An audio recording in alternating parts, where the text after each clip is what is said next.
Судя по вашим оценкам в предыдущей программе, ситуация в белорусской культуре безнадежная, но так ли это на самом деле? Ничего подобного я не говорил. Мне задан был конкретный вопрос.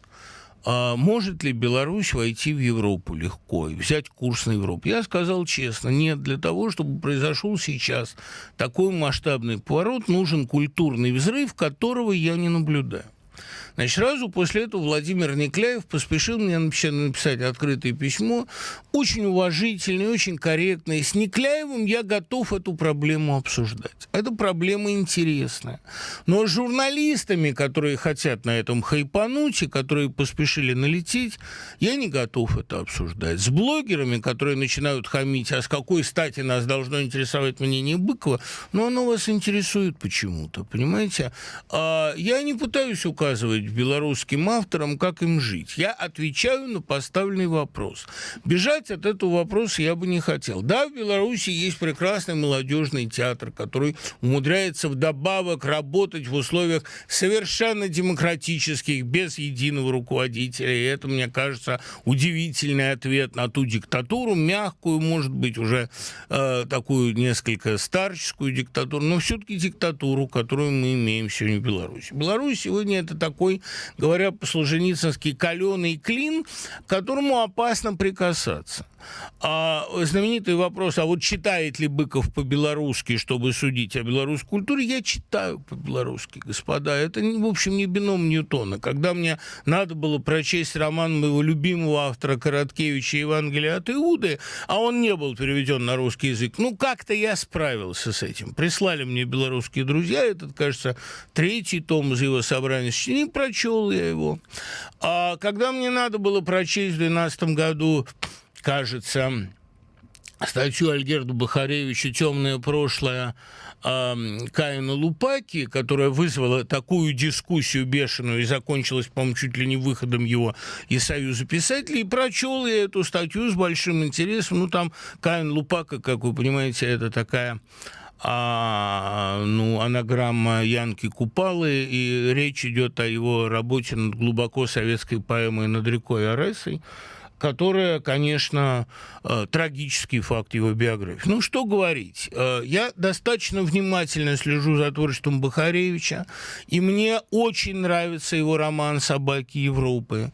Роман, в котором сквозит вот эта бесконечная усталость, понимаете, от всех языков и от раздоров с этим связанных, эти попытки поиска универсального языка. Он пошел на невероятный эксперимент, выдумал язык для этого романа, почти джойсовская задача. Язык этот называется, насколько я помню, бальбута, тоже это аналогия бульбаты, такая довольно забавная. Это такой детектив, тоже немножко эковский, и, в общем... Я очень люблю Бахаревича. И «Белая муха. Убийца мужчин», конечно, выдающееся произведение. Я считаю, что, может быть, в сегодняшней белорусской прозе он единственный по-настоящему оригинальный автор. Мне говорят, а вы когда-то сказали, что поэзия Олеся Рязанова достойна Нобелевской премии, а как же сейчас? Простите, Олесь Рязанов – это поэт, сформировавшийся в 70-е годы, когда в белорусской литературе работали не только Мелеш или Шамякин или Кулешов, официальные авторы, но когда тот же Никляев редактировал «Родник», «Криницу», и вокруг него группировались чрезвычайно интересные поэты. И, конечно, Рязанов вынужден был подрабатывать литейщиком, но, тем не менее, сформировался он в те времена, а сейчас-то он живет в основном не в Беларуси, как это ни печально. И мы можем, понимаете, констатировать дружно, что таких явлений, как Адамович, как Короткевич, как Быков, сегодняшняя белорусская литература не дает. У нас есть надежда на то, что они сформируются под действием беспримесно чистого абсурда, который там при Лукашенко существует. Но в том-то и дело, мне кажется, что эта диктатура еще как-то, она... эстетически такого феномена не порождает. Не порождает. Может быть, потому что интеллектуальные силы страны истощены массовым отъездом огромного количества людей. Выдающиеся белорусские драматурги, такие как, например, Пришко или такие как Богославский, все-таки работают в основном на российскую аудиторию и ставятся здесь, хотя и белорусский молодежный театр их ставит. Я еще боюсь одного, и это уж самый каленый клин, этого я очень боюсь касаться, вот поэтому я не хочу на эту тему говорить с журналистами, а вот с Некляевым поговорил бы с удовольствием, потому что Некляев сильный поэт. Но у меня есть определенные вопросы к его поэме «Русский поезд», хотя это, в общем, замечательная поэма, но тут, понимаете, я никогда не употреблю пещерного слова «русофобия», речь в другом. Как бы вот сегодня не случилась страшная ситуация, при которой белорусские художники, часто художники выдающиеся, не начали бы обвинять Россию во всех своих бедах и строить национальную идентичность на чувстве враждебности к ней.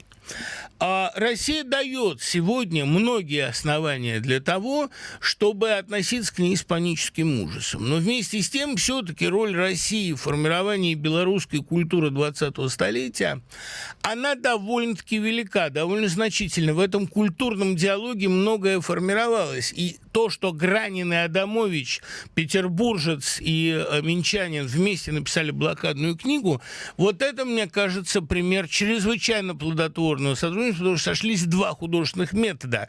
Документальная проза Гранина, это, скажем, там Клавдия Велор или «Это странная жизнь», и сверхпроза Адамовича.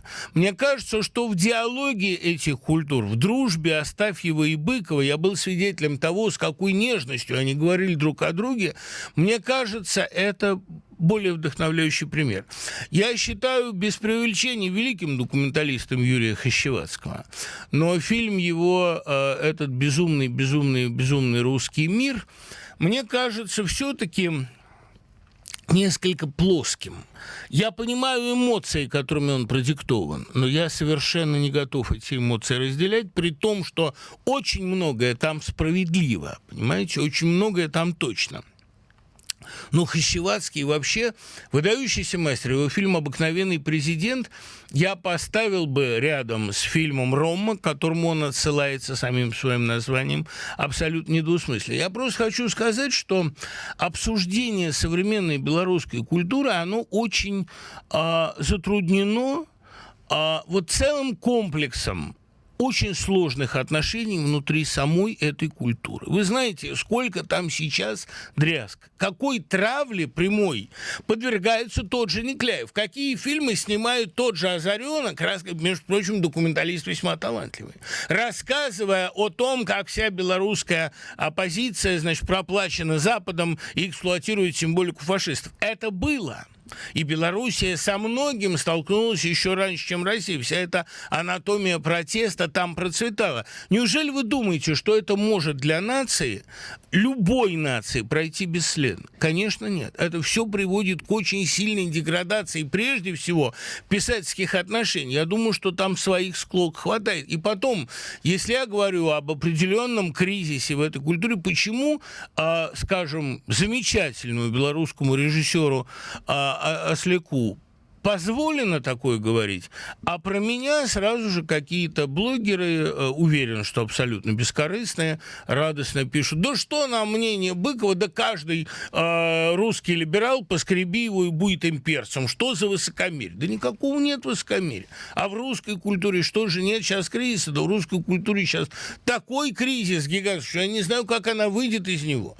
Но закрывать на это глаза, мне кажется, такое поведение, оно описано у Мицкевича в стихотворении «Друзьям-москалям» или «Московским друзьям». Да?